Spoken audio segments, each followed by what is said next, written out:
Rai yangu kwa TRA, mimi sasa hivi ni mkuu wa mkoa wa Rukwa, naitwa Mkongoro, lakini pia nimewahi kuwa mkuu wa mkoa wa Manyara. Yale ambayo nimeyaona Manyara na sasa hivi Rukwa, uhusiano wa TRA unaendelea kuimarika kati ya wao na wateja wao ambao walipa kodi.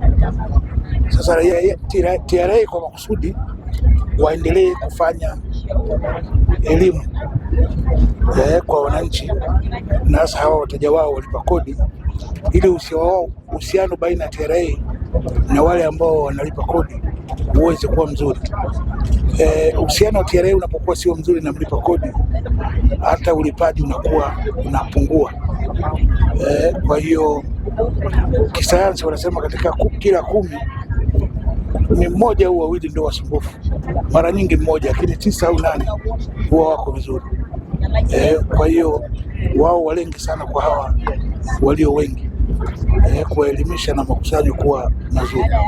Ni matumaini yangu hata hapa mkoa wa Mbeya TRA ina mahusiano mazuri na wananchi wa Mbeya, kwa sababu kule Rukwa mahusiano ni mazuri na wakati wote ukusanyaji wa kodi unakuwa ni mzuri na unavuka kusudio lililodhamiriwa.